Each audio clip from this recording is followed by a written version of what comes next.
Hello class fifth. अभी तक मैंने आप लोगों को लिटरेचर का पहला पार्ट और दूसरा पार्ट पढ़ाया है।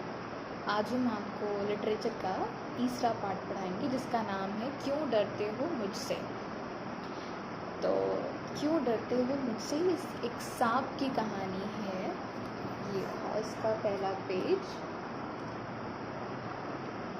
ठीक, तो इसमें सांप के बारे में है कि किस तरीके से उसने बताया है कि सारे सांप जहरीले नहीं होते, कुछ सांप हमारे लिए अच्छे भी साबित होते हैं। तो इस कहानी में पहले बताया गया है, जो हम सबसे पहले पढ़ते हैं कि पूरी कहानी में आखिर है क्या, और उसके भी पहले हम पढ़ते हैं कि कहानी लिखी किसने है, हमारे कहानीकार कौन है। तो इस कहानी के जो राइटर हैं वो हैं हमारे जिनका नाम है डॉक्टर सत्य प्रकाश। तो इन्होंने लिखा है, इनके थोड़ा इनका परिचय समझ लेते हैं कि ये हैं कौन। फूड लेबोरेटरी कोलकाता के सेवानिवृत्त डायरेक्टर डॉक्टर सत्य प्रकाश गर्ग खाद्य और प्रसंस्करण के अच्छे ज्ञाता हैं। केमिस्ट्री विषय में इन्होंने एमएससी और पीएचडी करने के बाद अपने खाद्य पदार्थों से मिलावट, जो खाद्य पदार्थ जो हम खाते हैं उससे जो मिलावट होती है उसकी जांचने के लिए, उसकी जांच पड़ताल के क्षेत्र में उन्होंने अपना कदम रखा, मतलब उसमें ये काम करने के लिए रेडी हुए। डॉक्टर सत्य प्रकाश के अनेक जो लेख हैं, जो उन्होंने कहानी लिखी हैं, विज्ञान संबंधी पत्र पत्रिकाओं में प्रकाशित हो चुके हैं। इन्होंने विश्व स्वास्थ्य संगठन मतलब WHO, वर्ल्ड हेल्थ ऑर्गेनाइजेशन के फेलो भी रह चुके हैं, उसके साथ भी इन्होंने काम किया है। सार्क देशों के खाद्य अनुसंधान प्रयोगशालाओं की स्थापना और देखरेख के लिए ये भारत की ओर से नामित किए गए थे। मतलब ये बहुत ही इंटेलिजेंट व्यक्ति थे नहीं है अभी भी। तो इन्होंने बहुत सारे काम किए हेल्थ से रिलेटेड जगहों पर, जैसे कि सबसे बड़ी जगह तो ये होगी WHO में उन्होंने काम किया। अब एज ए डायरेक्टर कोलकाता के लेबोरेटरी में भी इन्होंने काम किया, जो अभी भी वहाँ काम कर रहे हैं। तो इन्होंने एक पूरा अच्छी तरीके से जानकारी के बाद इन्होंने ये कहानी लिखी, और इस कहानी में बताया कि वाकई में सारे सांप होते हैं वो सभी जहरीले नहीं होते। तो अब हम कहानी शुरू करते हैं कि इसमें है क्या, ये पहले देख लेते हैं फिर हम कहानी शुरू करते हैं। उस कहानी में है क्या कि अक्सर सांप को देखते ही लोग क्या करते हैं, डर जाते हैं, क्योंकि वे क्या होते हैं, विषैले होते हैं। इस पाठ में बताया गया है कि सभी सांप विषैले नहीं होते, वे केवल शत्रु अपितु हमारे मित्र भी हैं। अब हम कहानी शुरू कर रहे हैं। सड़क पर, बगीचे में या किसी पार्क की घास के अंदर मुझे लहराते, बलखाते, रेंगते देखकर आप चिल्ला उठते हैं। वाकई में अगर हम कहीं खेल रहे हों, टहल रहे हों और हमें सामने सांप दिख जाए तो हम वाकई में डर जाते हैं। मैं सांप हूँ ना, कह रहा है कि मैं सांप हूँ ना, इसलिए आप डर जाते हैं। पृथ्वी के अंदर, भूमि के ऊपर, वृक्षों पर, झाड़ियों में, दलदल में, ताज़े पानी में, समुद्र में, पहाड़ों पर, मैं सभी स्थानों पर पाया जाता हूँ। संसार के गर्म क्षेत्रों में तो हमारी लगभग 2500 प्रजातियां पाई जाती हैं। राज की बात बताऊं, हमारी अधिकतर प्रजातियां मतलब जहरीली नहीं होती।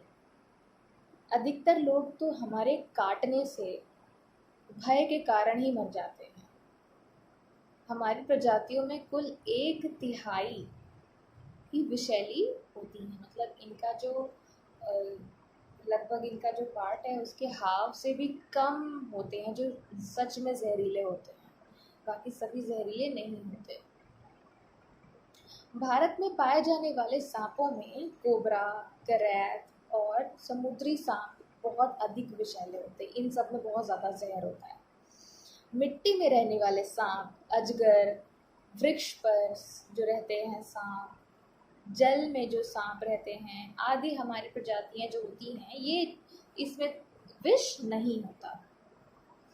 सापिन मतलब जो मादा सापिन होती है, फीमेल जो स्नेक्स होते हैं, एक बार में 10 से 100 अंडे देते हैं। ये 3 महीने में फूट जाते हैं और हमारा जन्म होता है।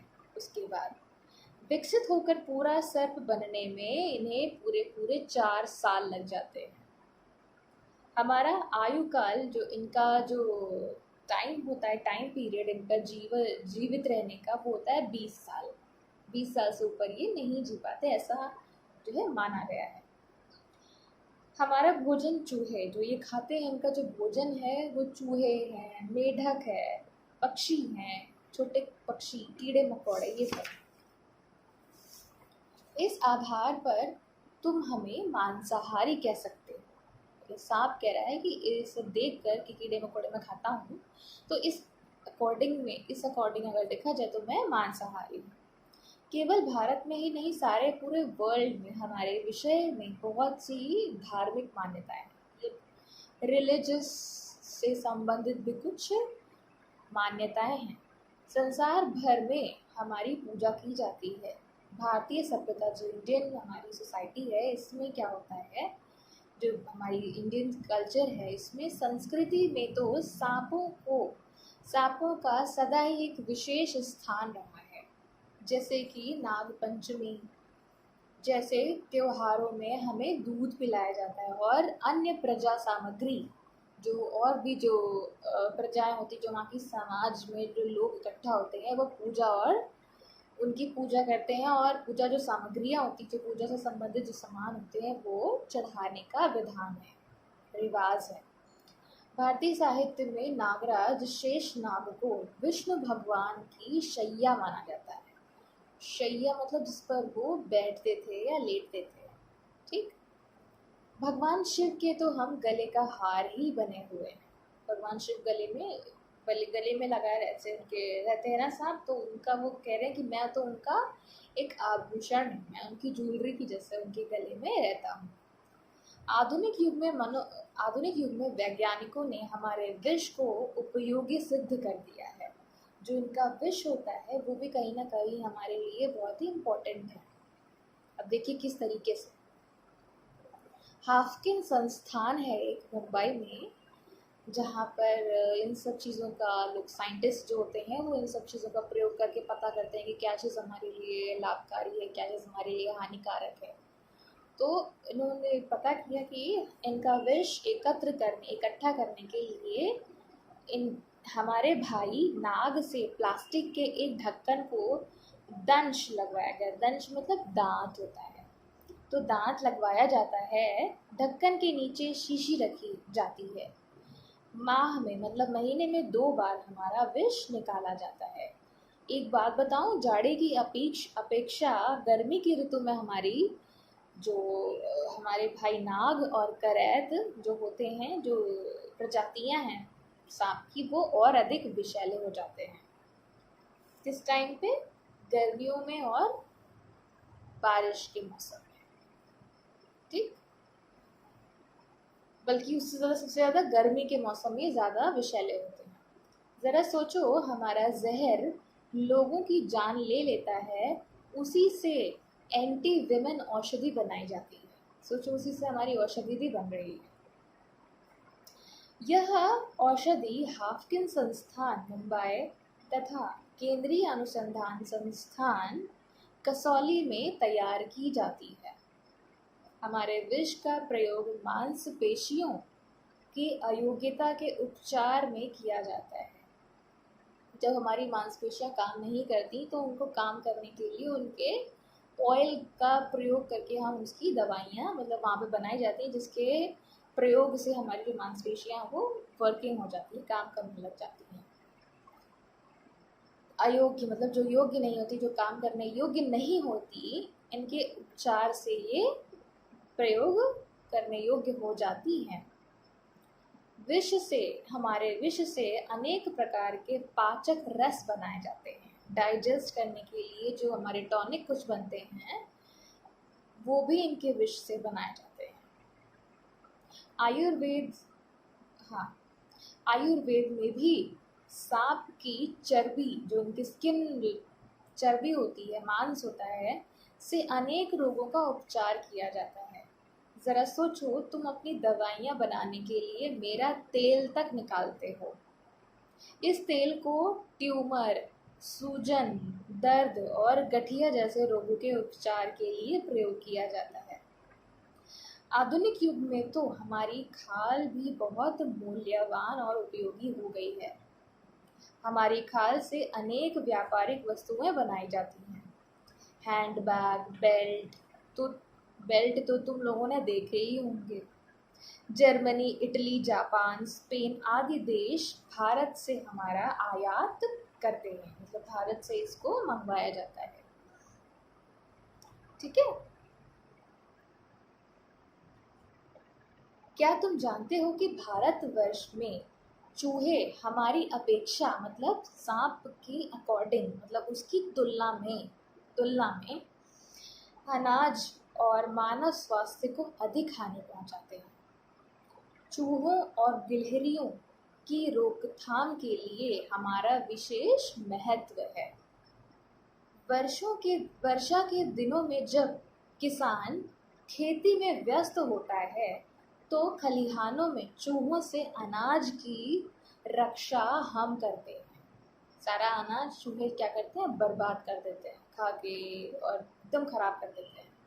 तो उससे रक्षा कौन करता है, हमारे सांप, क्योंकि वो सांप का भोजन क्या है, चूहा, तो उसे खा जाते हैं और हमारे अनाज की सुरक्षा होती है।